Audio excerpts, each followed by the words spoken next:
Mesdames et messieurs, bonsoir, bienvenue dans votre émission Le nouveau type de citoyen. C'est un nouveau mois qui commence. Le mois de juillet, nous vous le souhaitons assez fructueux. Alors, de quoi parlons-nous aujourd'hui dans votre émission? La toute première rubrique s'intéresse à la loi sur l'hygiène publique.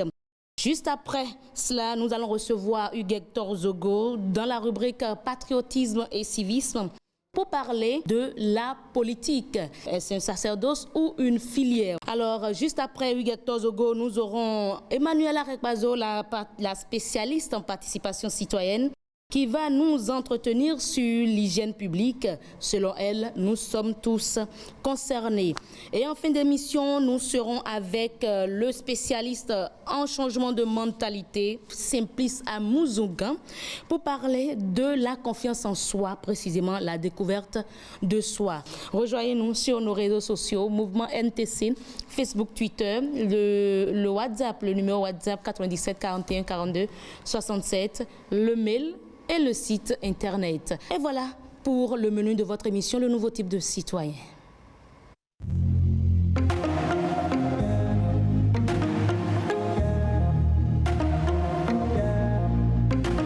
Loi de la République et programme de développement. Qu'est-ce que la loi sur l'hygiène publique en République du Bénin? Quel est son objectif? Quels sont ces champs d'application et précisément, surtout, je dirais, les interdictions majeures de la loi sur l'hygiène publique? Je vous invite à découvrir toutes ces informations à travers ce commentaire sur image réalisé par Rodrigue Babagbeto. Loi de la République et programme de développement.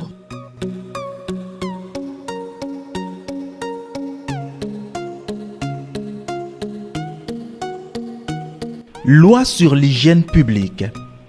Qu'est-ce que la loi sur l'hygiène publique en République du Bénin? La loi numéro 2022-04 du 16 février 2022 sur l'hygiène publique en République du Bénin est le texte de loi qui régit la partie de l'hygiène ayant pour objet, dans le cadre de la collectivité, de combattre les nuisances pour prévenir les maladies. Elle vient actualiser et adapter la loi numéro 87-015 du 21 septembre 1987 portant Code de l'hygiène publique en République du Bénin aux réalités et exigences sanitaires actuelles. Quel est l'objectif de la loi sur l'hygiène publique? La loi sur l'hygiène publique a pour objectif de préserver et de promouvoir la santé des populations sur toute l'étendue du territoire national béninois par la protection et l'assainissement des milieux de vie. Quel est le champ d'application de la loi sur l'hygiène publique? Les dispositions de la loi sur l'hygiène publique sont structurées et s'appliquent à tous les secteurs courants de la vie commune. L'hygiène sur les voies et places publiques, l'hygiène des habitations, l'hygiène des denrées alimentaires et de l'eau, l'hygiène des établissements des différents ordres d'enseignement et des établissements sanitaires. Quelles sont les interdictions majeures de la loi sur l'hygiène publique? La loi sur l'hygiène publique interdit à tout citoyen de commettre des actes attentatoires à la salubrité publique, notamment en ce qui concerne le jet d'objets ou de déchets sur la voie publique, dans les caniveaux ou les cours d'eau, l'obstruction de la voie publique, trottoirs, chaussées, le fait d'uriner ou de déféquer aux abords des voies et places publiques, le fait de polluer d'une quelconque manière les locaux où sont produites, stockées ou manipulées les denrées alimentaires destinées au public, le fait de laisser les récipients d'ordures sans protection ou couvercle, le fait de ne pas garder son milieu de vie propre, ainsi que celui de son entourage immédiat. Quelle est la particularité de la loi concernant l'hygiène féminine? La loi recommande fortement à tous les établissements publics ou privés de séparer l'espace sanitaire respectueux de l'intimité des femmes de celui des hommes et de l'équiper en matériel hygiénique nécessaire à la préservation de l'hygiène menstruelle. Quelle est l'obligation capitale du citoyen à l'égard de la loi sur l'hygiène publique? Tout citoyen a le devoir patriotique de prendre connaissance et de respecter toutes les mesures d'hygiène indiquées par la loi sur l'hygiène publique. La violation des prescriptions légales prévues par la loi sur l'hygiène publique donne lieu à des sanctions pénales, amendes ou peines privatives de liberté. Où se procurer la loi sur l'hygiène publique? L'hygiène publique est l'affaire de tous. La loi numéro 2022-04 sur l'hygiène publique en République du Bénin est disponible en version numérique sur le site internet du Secrétariat général du gouvernement à l'adresse sgg.gouv.bj. Un nouveau type de citoyen NTC connaît la loi sur l'hygiène publique de son pays. Nous avons donc le devoir patriotique, mesdames et messieurs, de prendre connaissance de cette loi, la loi sur l'hygiène publique. On vous invite à vous rendre sur le site du secrétariat général du gouvernement, sgg.gouv.bj, et vous allez prendre connaissance du contenu de cette loi sur l'hygiène publique. Nous installons notre chroniqueur.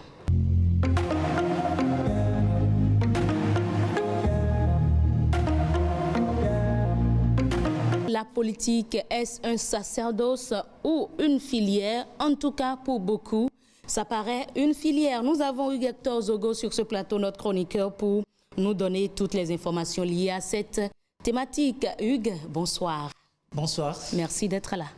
C'est un plaisir de pouvoir vous retrouver encore. Alors, la politique, est-ce un sacerdoce ou une filière? C'est une question assez pertinente. Vous savez que la politique... c'est le mot qui, de plus en plus, nous repousse à plusieurs définitions. C'est un mot qui n'a jamais fait, je dirais même, l'unanimité. Et à chaque fois qu'on le prononce, il y a toujours des incompréhensions, il y a des contradictions, il y a même des contestations pour aller un peu plus loin. Tout à fait. Et chacun y va donc de sa propre définition et au gré de sa compréhension, bien évidemment. Et la politique, en réalité, engendre du coup une multitude de significations et avec celle-ci, une variété d'actes, de comportements, de décisions parfois iniques ou immoraux. Et sous ce mot, on y cache toutes les exactions, toutes les méchancetés, tout ce qu'on peut considérer comme impair. On entend ainsi donc plusieurs personnes dire trivialement, c'est la politique. Lorsqu'elles sont estomaquées par l'acte d'un personnage public ou quand elles n'arrivent pas à y trouver du tout des explications d'ordre rationnel. Et pourtant, la politique n'a jamais signifié plusieurs choses à la fois. Partons simplement du dictionnaire Larousse qui nous donne cette définition assez précise. Je cite, « C'est l'ensemble des options prises collectivement ou individuellement par les gouvernants d'un État dans quelques domaines où s'exerce leur autorité. » Fin de citation. Donc, en pouvant parler de la politique. Au regard donc de cette définition, il n'y a pas du tout d'équivoque possible autour du mot politique qui renvoie expressément à la même chose, la gestion de la cité, l'expression des décisions prises pour gouverner un État. Alors, est-ce que la politique doit être un sacerdoce? Est-ce que la politique doit être un sacerdoce au regard de tout ce que je viens quand même de partager déjà? Oui. Il faut dire que de par sa mission originelle et de par ses ambitions, la politique ne peut être sans vertu. Ça, c'est capital de pouvoir le savoir, puisqu'elle demande de plus en plus à ceux qui l'appliquent ce qu'on appelle la conviction, l'abnégation et aussi la persévérance. Donc ceux qui doivent s'engager doivent être des gens qui acceptent de consacrer leur personne et de leur temps aux autres. Donc c'est des personnes qui doivent être très serviables pour que les résultats puissent être remarquables. La politique doit être donc un sacerdoce pris sous cet angle et une sorte de serment qui engage le reste de votre vie dès que vous vous déclarez politique. On peut aussi aller un peu plus loin pour parler de cette conviction inébranlable qui doit pouvoir animer chaque acteur se retrouvant dans la politique, puisque dès que vous y allez, c'est pour mener des actions d'ordre désintéressé. Il ne faudrait pas que les gens voient tout de suite l'argent toutes les fois où on parle de la politique. Donc, je dirais, pour conclure, que le politique, c'est cette personne-là qui a la capacité de pouvoir initier des réformes, soit de porter des projets novateurs qui améliorent des conditions de vie et de travail des populations qui lui ont accordé soit son suffrage ou sa confiance. C'est la norme. C'est la norme. C'est la norme. Et c'est ce à quoi on doit pouvoir inviter chacun de ceux-là qui aspirent un de ces jours à servir notre nation. À servir, voilà, c'est d'abord ça, à servir notre nation. Alors, si vous, aujourd'hui, vous décidez de faire une chronique sur la politique, c'est forcément suite à un constat. Et le constat, là, certainement, c'est que nous considérons la politique comme une filière, malheureusement, n'est-ce pas? Oui, c'est le triste constat qui se fait au niveau de plusieurs États. Oui. Et il faut dire que la politique ne doit pouvoir pas être considérée comme une filière, donc prise comme une activité lucrative ou mercantile. La tendance, elle est de plus en plus répandue, certes, mais à travers cette émission que nous offre l'ONG Nouveau Type de Citoyens, je pense que ceux qui ont la chance de pouvoir nous suivre actuellement ont eu l'occasion de découvrir réellement ce qu'on appelle la politique. Et donc, il y a un grand effort de réarmement moral qui doit pouvoir se faire pour que la politique reste l'arène des hommes vertueux, des hommes qui ont la motivation de l'amélioration des conditions de vie des populations. Nous devons y travailler parce que l'avenir de notre République y dépend. Le plus important à retenir, c'est qu'on va en politique pour servir le pays, parce qu'on a la gestion de la cité en main. En main, c'est ça. Alors, vous avez un petit message à l'endroit de tous ceux qui nous suivent là?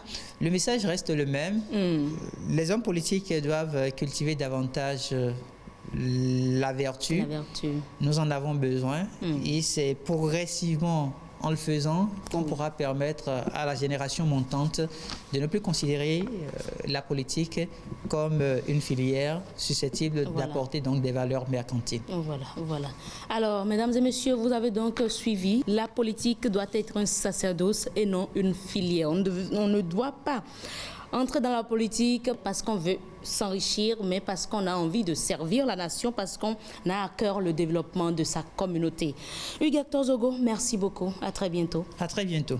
Mesdames et messieurs, nous passons à la rubrique participation citoyenne.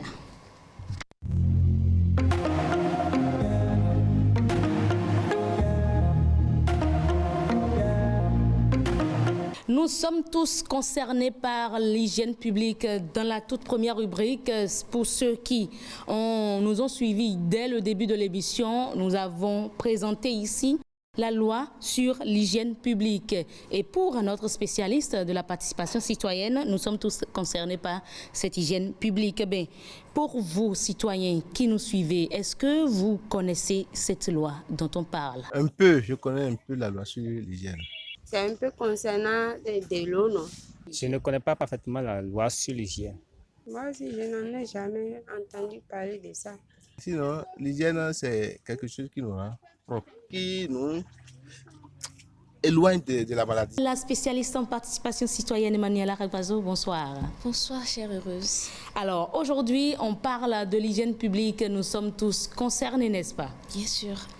Quand vous suivez les citoyens, pratiquement la majorité ne maîtrise rien, ne sait même pas qu'il y a une telle loi dans notre pays. Mais bon, on sait que l'hygiène, ça permet de nous maintenir en bonne santé. En bonne santé. Et puis, on se dit que la loi, c'est celle qui parle de l'eau. Oui. Donc, c'est quelque chose. Il y a au moins quelques bribes d'informations, n'est-ce pas, de nos amis citoyens. Alors, le code de la loi de l'hygiène publique, voilà, le code de l'hygiène publique est entré en vigueur depuis sa promulgation par notre président de la République le 16 février dernier. 4 mois après, le test n'est pas encore connu de tous. C'est ce que nous constatons à travers ce micro-trottoir réalisé par Inès Kwasi-Nanga. Justement, quel est l'intérêt pour le citoyen de connaître les dispositions de cette loi? Ma chère heureuse, très chers amis citoyens, l'intérêt pour un citoyen de connaître le code sur l'hygiène publique est double. Double. C'est en deux sens. Au premier niveau, la loi décrit, et la première rubrique l'a bien présentée, la loi décrit les comportements qui sont attendus d'un citoyen en matière d'hygiène publique. Vous allez réaliser la panoplie d'interdictions qui a été présentée dans la première rubrique. Il est interdit, par exemple, de jeter de l'eau aux abords des voies. Oui. Il est interdit de déféquer ou d'uriner aux abords des voies. Il est interdit de s'installer à moins de 100 mètres d'un cimetière, d'installer des habitations ou de creuser des puits à moins de 100 mètres d'un cimetière. Il est interdit d'enfouir des cadavres d'animaux sur des lieux publics. Il y a un grand nombre d'interdictions dans la loi qu'il est important pour le citoyen de connaître parce que la violation de ces interdictions les expose à des sanctions au niveau de la police. Le deuxième volet de cette loi, c'est que sa connaissance permet aux citoyens de s'informer sur l'obligation qui est faite à l'État et aux collectivités territoriales pour mettre en place, faire la promotion de l'hygiène publique en mettant en place soit des infrastructures ou en créant des conditions favorables aux citoyens pour pouvoir respecter cette loi. Les exemples ont été donnés dans la première rubrique. Il est fait obligation dans la loi aux établissements publics de disposer d'un espace caché, disposant d'eau potable pour permettre aux citoyens d'aller uriner ou déféquer s'ils en ont besoin. Ça pourrait nous amener aussi à faire un focus sur l'article 119 de la loi qui donne quand même une solution à nos jeunes sœurs, les jeunes filles qui sont dans les écoles secondaires et universitaires, dans les conditions de gestion de leur menstrues. Alors la loi fait obligation aux établissements secondaires, qu'elles soient publics ou privés, de créer des espaces séparés, des toilettes séparées pour les filles et les garçons. Et dans les toilettes des filles comme des garçons, il doit y avoir de l'eau potable bien sûr, mais du côté des filles, il doit y avoir un certain nombre d'aménagements pour leur faciliter le changement des serviettes hygiéniques et aussi l'enfouissement de ces serviettes, des poubelles avec couvercle. Et l'obligation est faite aux établissements d'incinérer les déchets menstruels de ces jeunes filles qui iront se mettre à l'aise dans les espaces qui auraient été aménagés pour elles. Donc la connaissance de cette loi permettra aux citoyens de pouvoir réclamer ou d'interpeller les différentes autorités à divers niveaux sur leurs droits. Et c'est d'ailleurs le but de la participation citoyenne, être en mesure de connaître ses droits et de les réclamer lorsque ces droits ne sont pas respectés. Et bon, moi je pense quand même que cela ne devrait quand même pas s'arrêter aux établissements scolaires, même les administrations publiques comme privées pour les dames, parce que les agents d'entretien, vous les entendrez se plaindre, ben les femmes là, elles sont ci, elles sont sales, elles sont ci, avec leurs serviettes hygiéniques, elles font boucher. Ce n'est pas un comportement correct, mesdames et messieurs. Mais si les dispositions y sont, je pense que c'est parce qu'elles n'ont pas autre choix qu'elles le font même. Ces comportements certainement prennent quand même d'autres dispositions en attendant que les nôtres, nos patrons et autres prennent les dispositions nécessaires pour le respect de ce qui est mis dans le code de l'hygiène publique. Alors, est-ce que l'adoption de ce code suffit-elle pour que l'hygiène publique soit désormais au top niveau dans notre pays? Bien sûr que non, ma chère. Nous avons constaté que le code a été promulgué par le chef de l'État depuis février. Nous sommes à 5 mois après la promulgation, mais les citoyens ne sont pas toujours informés. C'est ça. Alors qu'ils sont prioritairement les personnes qui doivent mettre en pratique ce code. Alors, les différentes structures nationales, les organisations de la société civile devraient en faire leur cheval de bataille pour informer les populations sur l'existence de ce code afin que les dispositions soient prises de part et d'autre pour son respect. D'accord. Nous allons retourner le micro de l'autre côté vers les citoyens avec Inès Kwasi pour leur demander ce qu'ils font concrètement pour respecter la loi sur l'hygiène publique. Pour respecter la loi sur l'hygiène, il faudrait que nous-mêmes, nous arrivions à se mettre propre. Nous sommes à Cotonou. Regarde devant moi. Regardez. Est-ce que je peux faire l'hygiène jusqu'à finir avec ça là maintenant? Tu vois, non? Je connais, mais On n'a pas les moyens pour faire ça. Hein. Ça donne des odeurs, même qu'on ne peut pas rester et respirer, quoi. Bon, les autorités, notamment locales, sont interpellées. Voilà leur avis. Qu'est-ce que vous en pensez? Qu'avez-vous à leur dire? J'aime particulièrement nos citoyens d'aujourd'hui qui sont intervenus dans le Voice Pop. Oui. Ils ont été assez sincères. Il est important pour nos autorités à divers niveaux de mettre en place les infrastructures sanitaires nécessaires pour faciliter le respect de la loi aux citoyens. Parce que certains des besoins qui sont faits dans la nature et que la loi interdit sont des besoins incompressibles. Le citoyen, un homme âgé jusqu'à un certain niveau, qui retient l'urine parce qu'il n'a pas trouvé des toilettes à proximité, s'expose à des maladies que nous connaissons tous. C'est ça. Donc, il serait important que les infrastructures sanitaires soient mises à disposition, les conditions nécessaires soient mises à disposition des citoyens et que les citoyens aussi soient informés de l'existence de cette loi pour que son respect soit une chose effective. Voilà. Vraiment, merci beaucoup. Hein. Merci Emmanuel Arekpazo. C'est tout? C'est tout. Nous devons nous arrêter sur ça. Sur ça pour Je fais vraiment une invite aux citoyens. Oui. Les eaux usées, l'urine au bord des voies publiques. Essayons au mieux que nous pourrons. En tout cas, il n'y a pas d'excuses. Il n'y a pas d'excuses. La loi est votée, adoptée. Il n'y a plus rien. La balle est dans notre camp. Et les arrestations ont commencé d'ailleurs. Ben voilà. Donc il faudrait que nous fassions attention à nous. Que nous restions auprès de nos enfants et de nos familles. Pour prendre soin d'elles. Essayons de respecter la loi. Merci beaucoup, Emmanuel Arekpazo. Ben voilà, mesdames et messieurs, cet appel est lancé à votre endroit.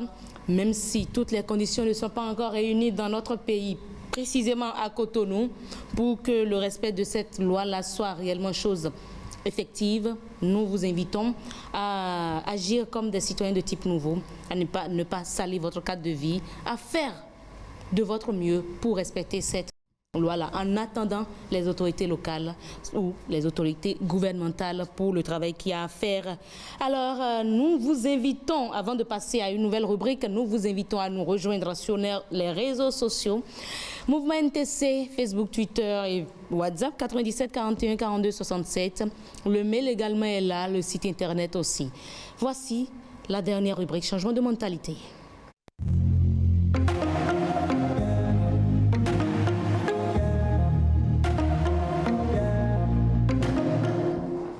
Changement de mentalité, nous sommes aujourd'hui avec Simplice Amouzougan, expert en changement de mentalité. Bonsoir. Heureuse, bonsoir. Merci d'être là. C'est un plaisir.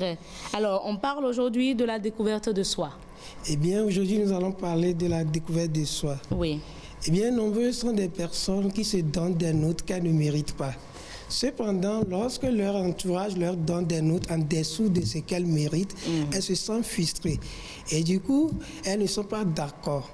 Alors, on peut voir que cette surestimation de cela est le résultat du fait qu'ils ont confiance en eux-mêmes.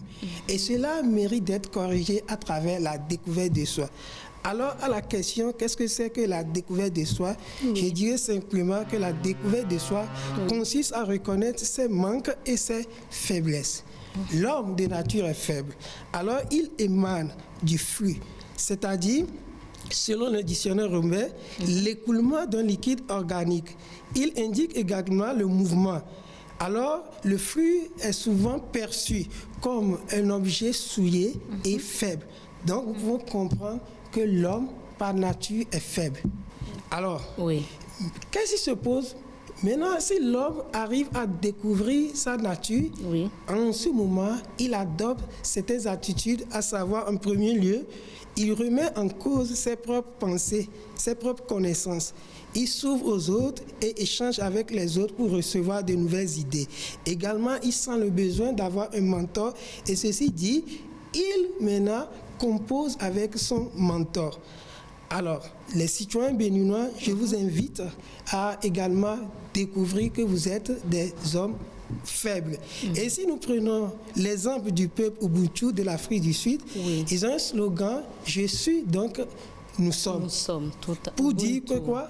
sans l'autre, ma vie n'a pas de sens. Donc nous devons comprendre que nous sommes faibles et que sans les autres, notre vie n'a pas de sens. Et pour finir, je ne pourrais pas terminer sans citer Philippe Petit qui disait, je cite, « Personne ne peut être à proprement parler un être humain, sinon en présence des autres. » Donc j'invite les citoyens à découvrir qu'ils sont faibles et qu'ils doivent réellement s'ouvrir aux autres, échanger avec les autres et surtout avoir un mentor dans leur vie pour avoir une vie heureuse. Merci beaucoup, merci à vous. Ce que moi je retiens, et je voudrais quand même qu'on reprécise cela, c'est que celui qui se découvre, qui fait la découverte de soi, remet chaque fois ses pensées en cause. Si. Celui-là communique assez, aime bien échanger avec les autres pour avoir de nouvelles idées. Voilà. Et dans le même temps, il cherche un guide, un mentor, pour pouvoir écouter les conseils de ce mentor-là et s'améliorer, n'est-ce pas? Merci bien. Voilà. Merci beaucoup, merci cher Respect en changement de mentalité. Mais voilà qui est dit, mesdames et messieurs, allons à notre découverte, à la découverte de notre nature. Ne nous enfermons pas, ne nous enfermons pas sur nous-mêmes. Découvrons ce que nous avons de faible et déjà quand on se considère comme faible, on arrive à exercer, à mettre en exécution tout ce qui a été cité ici par le spécialiste, l'expert en changement de mentalité. Et ce sera tout, mesdames et messieurs. C'est terminé, définitivement terminé pour votre émission, Le Nouveau Type de Citoyen. Rejoignez-nous sur nos réseaux sociaux, Mouvement NTC, Facebook, Twitter, le WhatsApp, le numéro WhatsApp 97 41 42 67, le mail et le site internet. On se dit à très bientôt.